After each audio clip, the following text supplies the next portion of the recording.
Assalamualaikum warahmatullahi wabarakatuh.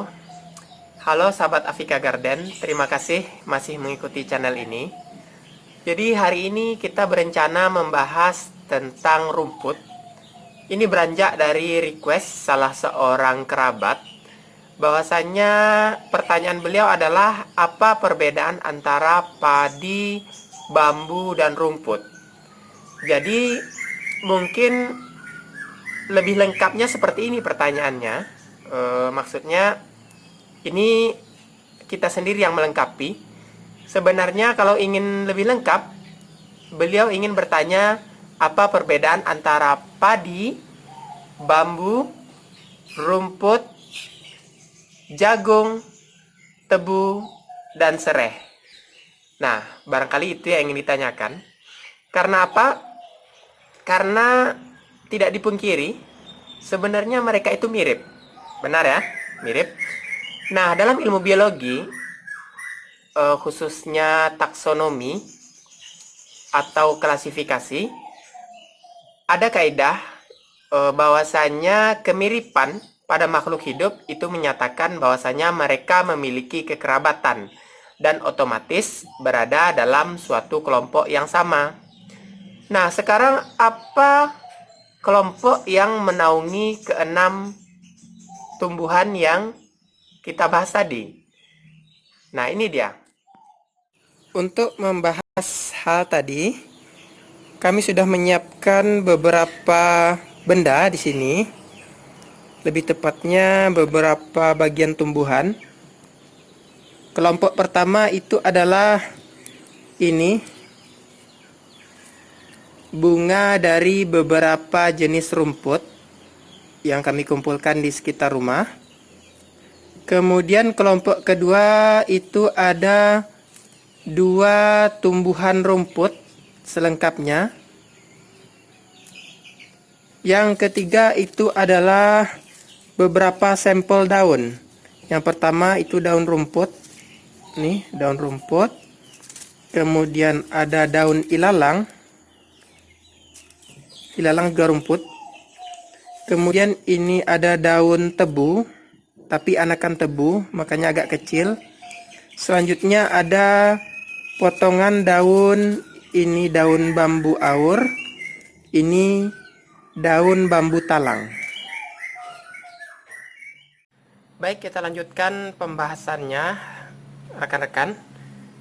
Kita mulai dari dua jenis rumput tadi. Yang pertama, ini rumput pada umumnya dengan ciri yaitu memiliki akar serabut, berarti dia adalah monokotil. Kemudian dia memiliki batang dengan daun berpelepah seperti ini. Pelepah daun ini akan memeluk tiap ruas batang hingga nanti akan bertemu dengan buku di sini. Kemudian setelah ada buku, ada kembali pelepah yang memeluk ruas batang lagi seperti ini. Adapun rumput yang kedua, perhatikan dia juga berakar serabut. Kemudian nanti batangnya mulai dari akar sampai ke atas itu panjang satu ruas. Dan ada daun di sini juga berpelepah, tapi tidak berruas banyak seperti yang tadi. Nah, lalu apa perbedaannya? Ini rumput kebanyakan, ini dinamakan dengan kelompok rumput teki. Ya, rumput kebanyakan itu termasuk ke dalam familia Poaceae. Sedangkan rumput teki atau kelompok rumput teki itu termasuk ke dalam familia Cyperaceae. Ya. Nah, untuk bunga mereka sama-sama seperti ini. Oke, kurang lebih sama. Jadi perbedaan mendasar antara kelompok rumput kebanyakan atau Poaceae dengan kelompok rumput teki atau Cyperaceae adalah kelompok rumput kebanyakan atau Poaceae itu memiliki banyak ruas dan batang. Ini satu ruas, kemudian ada buku, kemudian ada satu ruas lagi, ada buku lagi. Seperti itu selanjutnya hingga sampai ke bunga. Sedangkan untuk yang Cyperaceae atau teki, itu hanya memiliki satu ruas batang mulai dari akar sampai ke bunganya.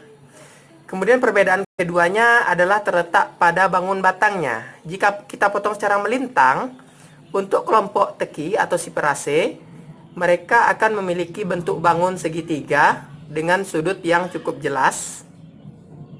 Kemudian untuk yang Poaceae, jika kita potong melintang, dia akan memiliki bentuk bangun bulat seperti batang-batang pada umumnya.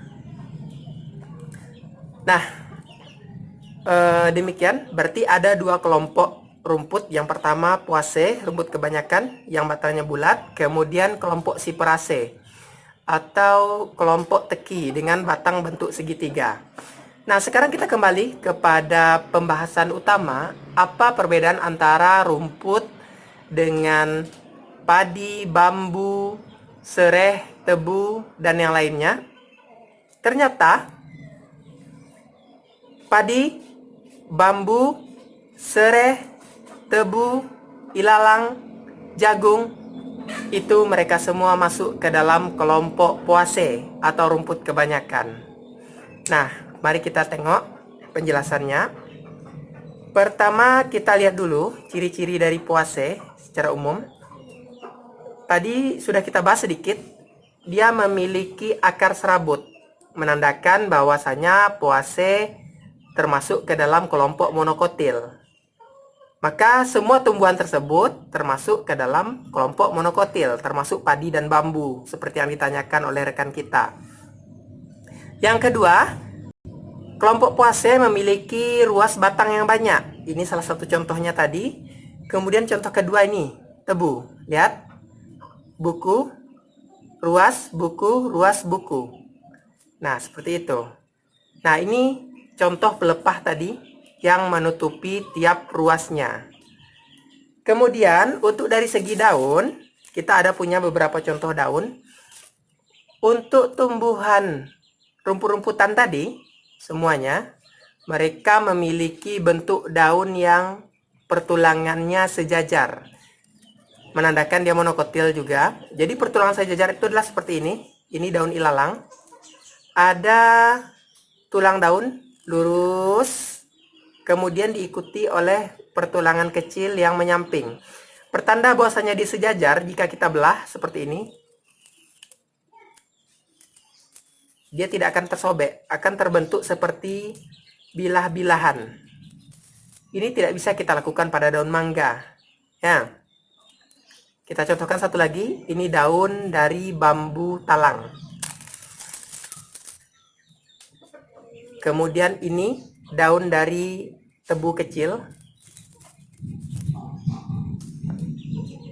Kemudian ini daun dari bambu aur. Nah, terakhir ini daun dari rumput gajah, juga seperti itu.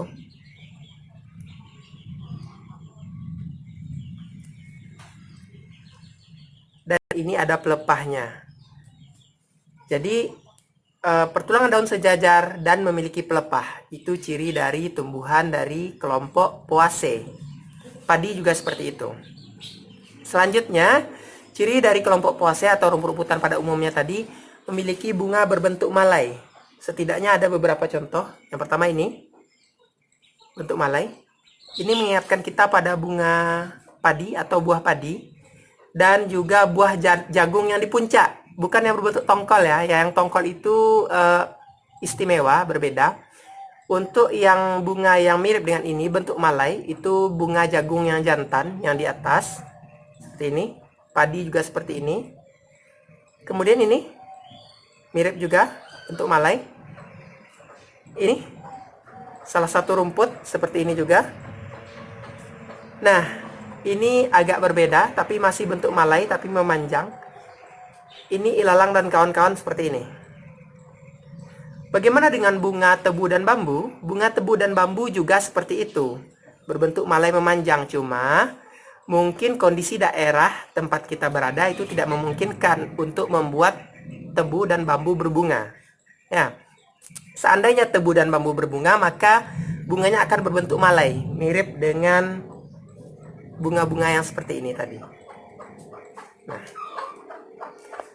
berarti kesimpulannya antara rumput, padi, tebu, dan bambu, kemudian juga jagung, ilalang, itu mereka semuanya termasuk ke dalam satu famili Poaceae, atau mereka semua adalah rumput kalau bahasa lugasnya. Namun mengapa selama ini kita menganggap mereka berbeda? Karena contohnya padi. Buah padi itu bisa dikonsumsi. Makanya orang tidak menyebutnya sebagai rumput, langsung disebut sebagai padi karena ada fungsi tertentu bagi manusia untuk dikonsumsi buahnya. Kemudian tebu contohnya. Batang tebu itu memiliki kandungan gula, bisa dikonsumsi. Kemudian bambu. Mengapa bambu tidak disebut sebagai rumput? Padahal dia tadi adalah termasuk kelompok rumput. Ya, mungkin karena batang bambu itu ukurannya besar, atau bisa kita bilang dia adalah rumput raksasa. Jadi tidak ada orang yang menyebut bambu rumput raksasa, langsung saja disebut bambu. Karena batang bambu pun bisa digunakan untuk kegiatan industri, kemudian kerajinan, dan bisa untuk proyek membangun rumah. Maksudnya untuk pondasi, untuk membantu pondasinya gitu.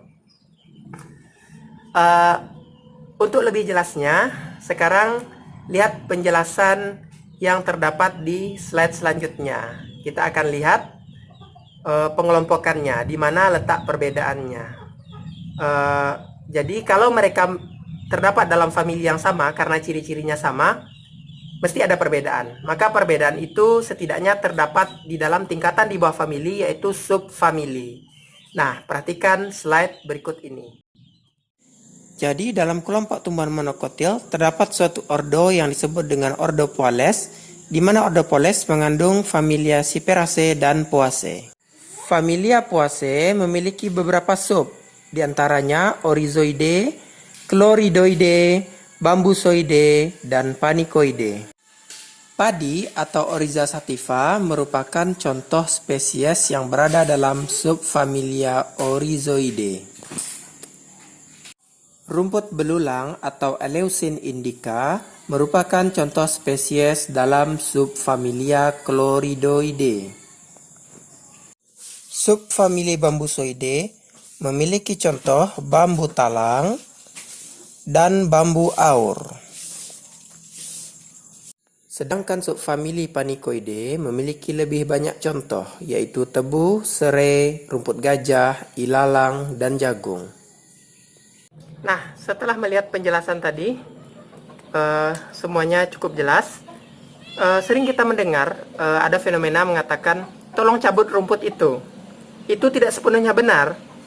Karena apa? Seandainya yang dicabut itu benar-benar rumput, maka itu benar. Tapi kadang-kadang yang disebut rumput seperti ini. Contohnya ini tanaman ageratum. Dia bukanlah rumput.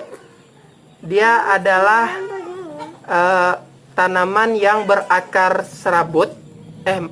Berakar tunggang. Jadi dia adalah tanaman pengganggu, tapi bukan rumput. Jadi salah jika kita mengatakan dia rumput. Yang benar itu adalah dia tanaman pengganggu atau gulma. Jadi kesimpulannya, semua tanaman pengganggu itu disebut gulma. Dan rumput belum tentu gulma. Apa contoh rumput yang bukan gulma? Seperti padi, kemudian tebu, kemudian bambu. Mengapa tidak kita sebut gulma? Karena kita memanfaatkannya sebagai manusia. Jadi parameter gulma ya sering kita anggap itu adalah tanaman yang tidak kita budidayakan, tapi dia tumbuh dan mengganggu tanaman-tanaman lain. Ini salah satu contohnya yang bukan rumput tapi gulma. Kemudian ada juga rumput yang adalah gulma. Demikian. Jadi rumput, padi, bambu itu mereka satu kelompok. Bisa dibilang mereka semuanya adalah rumput, tapi tidak semuanya adalah gulma. Demikian. Terima kasih telah menonton. Jangan lupa subscribe.